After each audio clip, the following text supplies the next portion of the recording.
this is a short video over what's the correct speed for Tai Chi.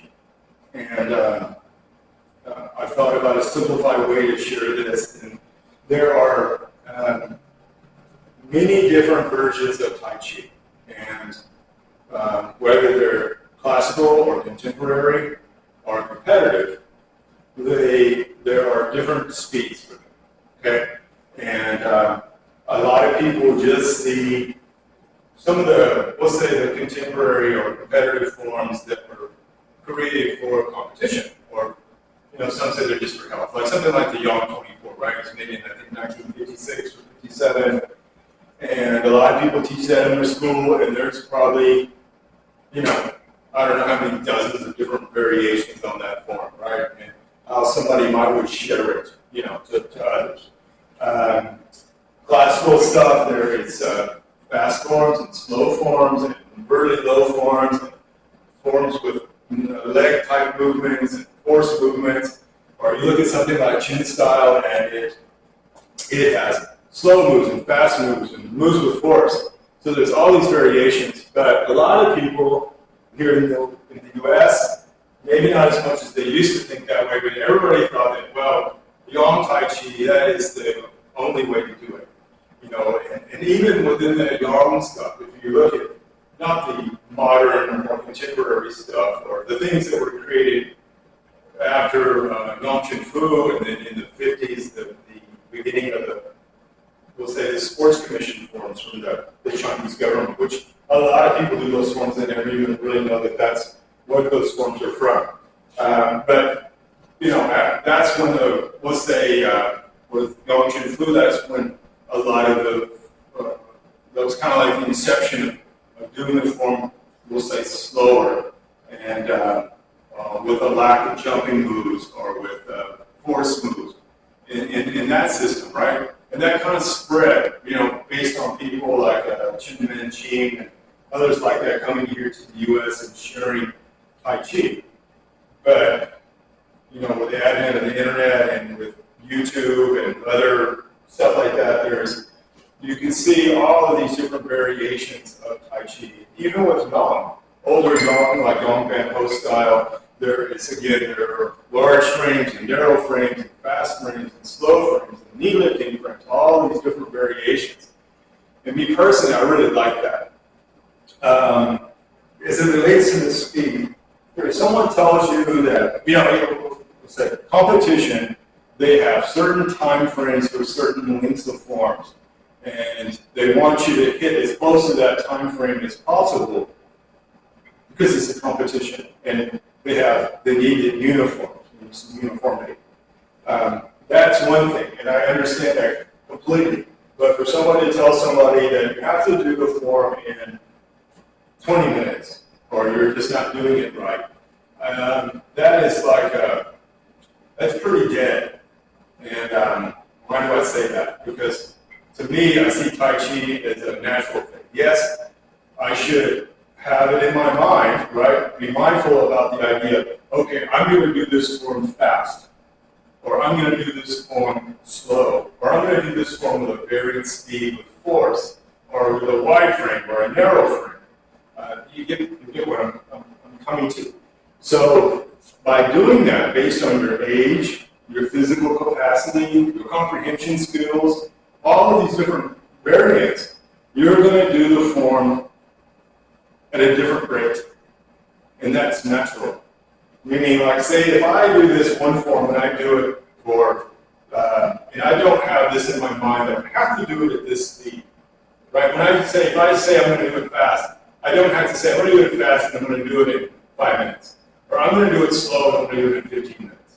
I don't have to think like that. I just need to have it in my mind, the details, that this is the width of the stance I'm using, this is the height of it, this is the speed I'm working on, and these other attributes. And it's going to dial into something based on you, your age, your physical capacity, your comprehension skills, all of those things, and so many other variables. Right? So much better way to look at it.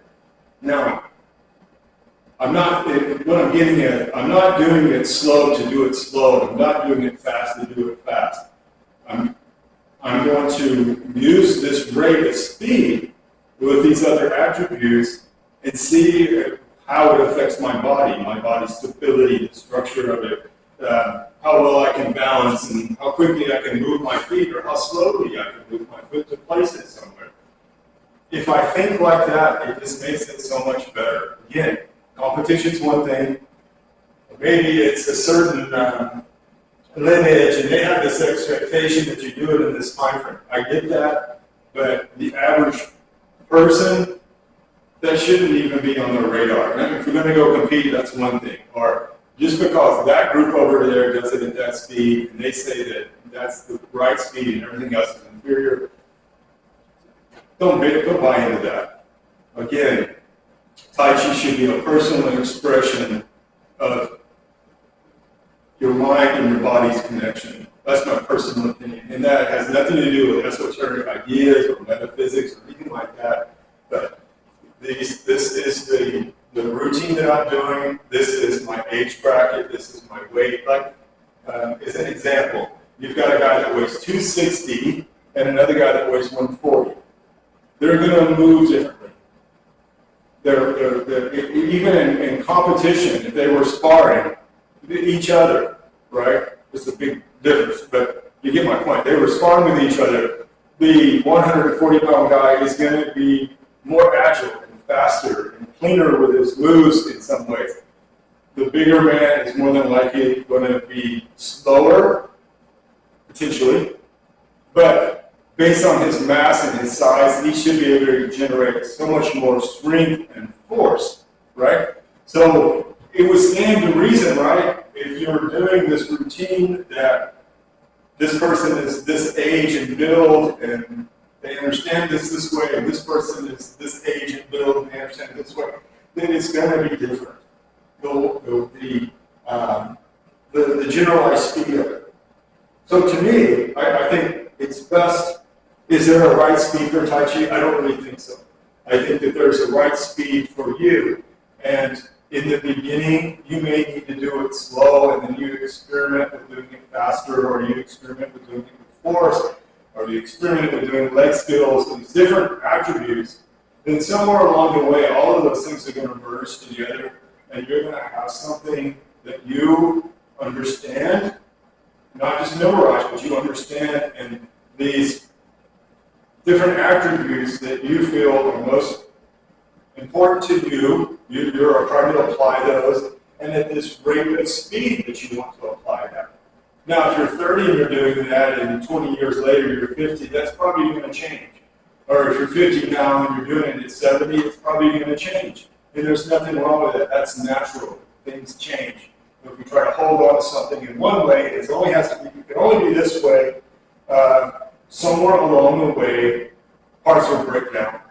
Like, for example, I've seen videos of, say, older people, and maybe you could, I found a video of this particular Tai Chi practitioner, and he's, I don't know, 80. And, he's still trying to push himself through to do it at X speed. Well, that's great, and that's a testament to his resolve. But could he do it cleaner at a different rate and a different width? More than likely.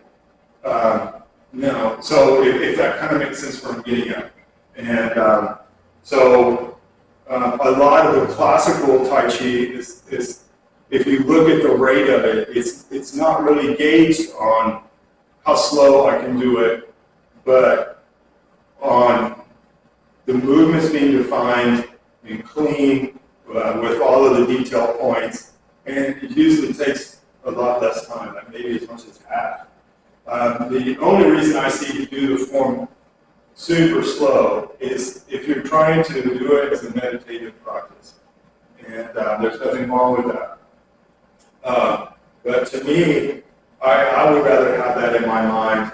I'm doing this slow to get the details, but I don't want it to become stagnant, right? So I want to be able to flow through. I don't want to stop and start again. I want to keep that flow of the movement going, no matter if I'm doing it slow or fast. And so that, that slower movement, it has its place. The faster movement has its place. It's like with the chin people, they're slow and fast, and then there's explosive all at the same time, and that's great, and that's not easy to do. Out of the government forms I've learned a lot of them. I'm called sports commission forms.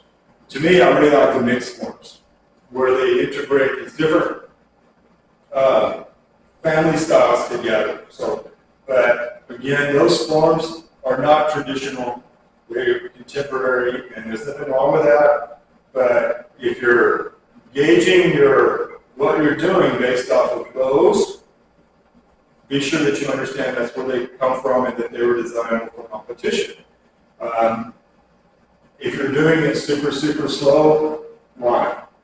Right? And you can explain that stuff to yourself and give it value. So anyway, again, to me, I don't think there really is a right or a wrong way to do the speed of the movements, as long as it's not damaging the body and that you understand the intention of the posture. In other words, you know that that's a push or a pull or a punch or a kick, and so that your mind and your body can work together for that purpose, right? This punch. If I just think I'm transferring energy through my hand, maybe my body won't engage as much. If I'm not really putting intention to it. I want to believe, or I want to feel that that's a punch. And it doesn't matter if you're 80 or you're 20. You can still practice that way.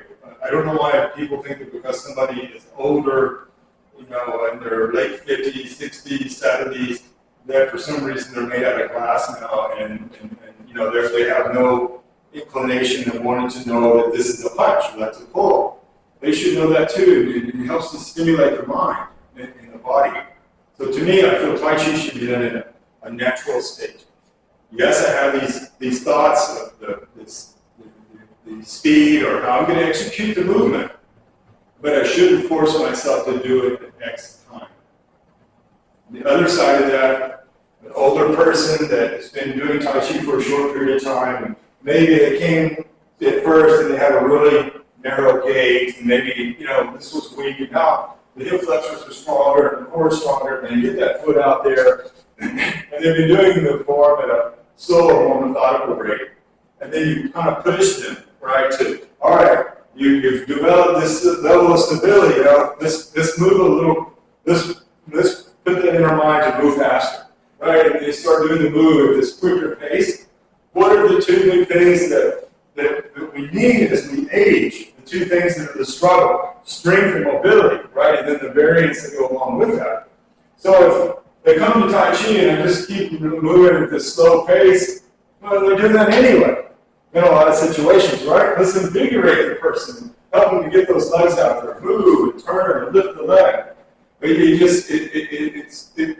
it's so much more enjoyable and better results for people when we allot that freedom to be able to express the self and use this body based, again, on age, comprehension skills, physical capacity. It's just in my mind, a better approach. And I think that the more classical Tai Chi, it's not that everybody's doing it in 8 minutes because they said let's do it in 8 minutes, right? But say there's, we'll use some round numbers, 100 moves, and there's 5 people doing it, and they all have different, there are different points, right? Age and physical capacity and all of that. But they're all going to do it as a medium frame, right? And a high base, and it's 100 moves. Well, there's going to become this consensus average, right? And it might be within a couple of minutes, right? Or 30 seconds, but it's going to wind itself into something, right? Based on the size of it and how you're performing it. A lot of times when people press you that you need to do it in 20 minutes, It's actually because I want you to do it that much slower. It's not that there's that many more details, or that there's that many more movements, but literally you're forcing yourself to do it that slow. And that has its place. Just like the opposite side of it, doing it fast. How fast can I do it? Maintain my stability, my balance, my structure of my body, maintain my footwork to be able to move through at this rate. It has its place, right? But I shouldn't tell people that that is the answer to it all. It's not. There is that natural time frame that the person is going to do it in, again, based on their physical abilities. I'm not talking, what I'm getting at, it's not pushing them to one extreme or another. Those pushing them to the one extreme or another is great to give them an idea of these colors, but they need to find that balance within themselves and that time frame. And I think that's so super important. Whether, it's like if you went to spar, or I'm talking an application point, right? The person went to spar or wrestle, there's going to be this natural approach to that person's speed and how they carry their body and how they use the body. And at that point, there's other variants, right? There's the momentum that I need to handle based on the other person. There is the timing, right? Momentum and timing, kind of the same thing, right? I need to be able to judge the speed in which this thing is coming at me, even though I'm traveling at this speed, right? So it adds to another point. But if I'm doing form work over here and I force myself to only do it at one speed that may not be natural for me, then I'm going to kind of offset that. And again, I want it to be as natural as I can. So I'll probably get a bunch of dislikes in this video, but and that's okay. But I feel that if you're coming to Tai Chi for functional fitness and you're older, sure, learn it, but then try to learn it and try to move it at faster paces. If you're younger and you naturally move at faster paces, try to slow it down and see if you can get those extra details, right? And then through trying to perform in these different ways, again, whether you're in your 20s or your 60s or your 80s, you're going to find that natural groove that works for you, that speed and how your body works, and you feel comfortable with it. But I use the other things to stress that. But this is how I do it. And I think that is such a better approach. So anyway, I'm not saying that anybody is really doing it wrong, but what I'm getting at is whether you're doing it slow or fast or with force or all of those things combined together or different twists and stances, give yourself the freedom to be able to think about those things and let it just naturally happen and come up with that speed that works best for you. So it's not going to hurt anybody.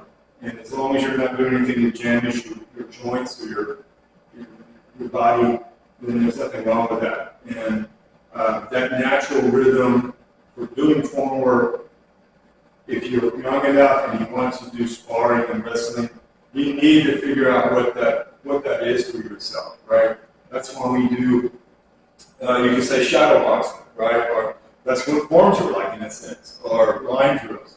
And if I find out how well my body moves and coordinates, and this is the speed I can travel at, this is the slower speed that I can use my body at, you get a better insight. And then when you go in and you try to do, we'll say applied application with somebody, or the sparring or the wrestling, you will know your body.